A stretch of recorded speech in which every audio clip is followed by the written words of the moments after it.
കണ്ണഞ്ചിപ്പിക്കുന്ന വാഗ്ദാനങ്ങളുമായി UDF പ്രകടന പത്രിക ഇന്ന് പുറത്തിറങ്ങും. തെലങ്കാന മുഖ്യമന്ത്രി രേവന്ത് റെഡ്ഡി പത്രിക പ്രകാശനം ചെയ്യും. ജനപ്രിയ പ്രഖ്യാപനങ്ങൾ ഉൾപ്പെട്ട ഇന്ദിരാ ഗ്യാരണ്ടിയാണ് പ്രകടന പത്രികയിലെ ഹൈലൈറ്റ്.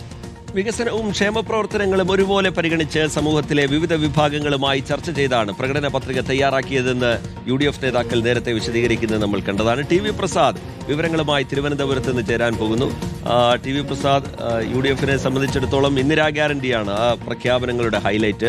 പ്രധാനപ്പെട്ട 5 പ്രഖ്യാപനങ്ങൾ, KSRTC ബസ്സിലെ സ്ത്രീകളുടെ സൗജന്യ യാത്രയടക്കം ഇതിനോടകം 5 പ്രഖ്യാപനങ്ങൾ ജനങ്ങൾക്ക് മുമ്പിലേക്ക് അവതരിപ്പിച്ചുകൊണ്ട് പ്രചാരണ രംഗത്ത് അക്കാര്യം ഊന്നി പറഞ്ഞുകൊണ്ട് UDF മുന്നോട്ട് പോകുന്നുണ്ട്. അതിനൊപ്പം തന്നെ ഈ ക്ഷേമ പദ്ധതികളിൽ ഏത് തരത്തിലുള്ള പ്രഖ്യാപനങ്ങളാണ് കൂടുതലായി ഉണ്ടാകാൻ പോകുന്നത് എന്നുള്ളതൊക്കെ വലിയ ആകാംക്ഷയോടുകൂടി നമ്മൾ കാത്തിരിക്കുകയാണ്. TV പ്രസാദ്.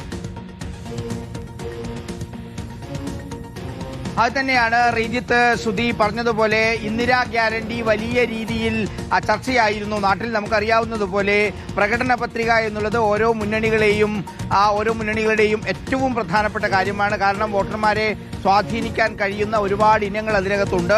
LDF ആണെങ്കിൽ അതൊരു പ്രത്യേക സംവിധാനത്തിലൂടെയാണ് മുന്നോട്ട് കൊണ്ടുപോകുന്നത്.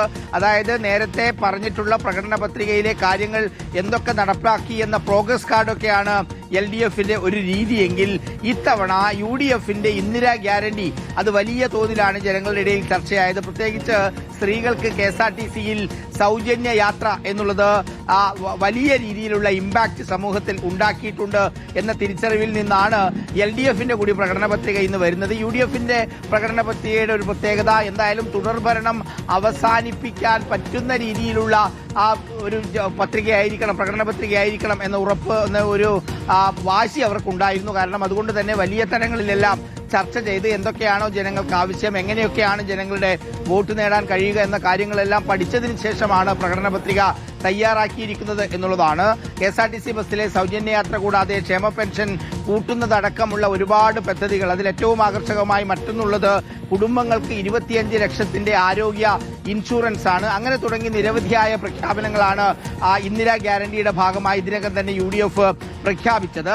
ഇക്കാര്യം രാഹുൽ ഗാന്ധി തന്റെ തെരഞ്ഞെടുപ്പ് പ്രചാരണ യോഗത്തിൽ വലിയ രീതിയിൽ പ്രചാരണ ആയുധമാക്കുന്നുമുണ്ട്. എന്തായാലും തെരഞ്ഞെടുപ്പിന്റെ മുമ്പിൽ മുന്നണികൾക്ക് ജനങ്ങളെ ആകർഷിക്കാനുള്ള ഏറ്റവും പ്രധാനപ്പെട്ട ഒരു ഇനമായി പ്രകടന പത്രികയെ കാണുന്നു. അതുകൊണ്ട് തന്നെ തുടർഭരണം അവസാനിപ്പിക്കാൻ പോന്ന ഒരു പ്രകടന പത്രികയായിരിക്കും തങ്ങളുടേത് എന്ന അവകാശവാദമാണ് UDF കോൺഗ്രസ് നേതാക്കൾ പങ്കുവയ്ക്കുന്നത്. ശ്രീജിത്ത്, ശ്രുതി. ശരി, TV പ്രസാദ് തിരുവനന്തപുരത്ത് നിന്ന് വിശദാംശങ്ങൾ പങ്കുവയ്ക്കുകയായിരുന്നു. കഴിഞ്ഞ 10 വർഷമായി ഭരണമില്ല, ഭരണത്തിലേക്ക് തിരികെ എത്താനുള്ള ദൗത്യമാണ് UDF നേതൃത്വം ഏറ്റെടുത്തിരിക്കുന്നത്. അതുകൊണ്ട് തന്നെ പ്രകടന പത്രികയിൽ എന്തൊക്കെ ഉണ്ടാകും എന്നുള്ളത്, കൂടുതലായി എന്തൊക്കെ ഉണ്ടാകും എന്നുള്ളത് ശ്രദ്ധേയമാണ്. ഒരു മുന്നണിക്ക് ഭരണത്തോടുള്ള കാഴ്ചപ്പാടുകൾ എങ്ങനെയാണ്, അവർ അധികാരത്തിലെത്തിയാൽ എന്തൊക്കെയാണ് നടപ്പിലാക്കാൻ പോകുന്നതെന്ന് സംബന്ധിച്ചൊക്കെയുള്ള വിശദമായ രേഖ കൂടിയാണ് ഈ പ്രകടന പത്രിക. അത് തെരഞ്ഞെടുപ്പ് പ്രചാരണ രംഗത്ത് സജീവ ചർച്ചയാകാറുള്ളതാണ്. എന്തായാലും LDFന്റെയും UDFന്റെയും പ്രകടന പത്രിക ഇന്ന് നമുക്ക് മുമ്പിലേക്ക് എത്താൻ പോവുകയാണ്.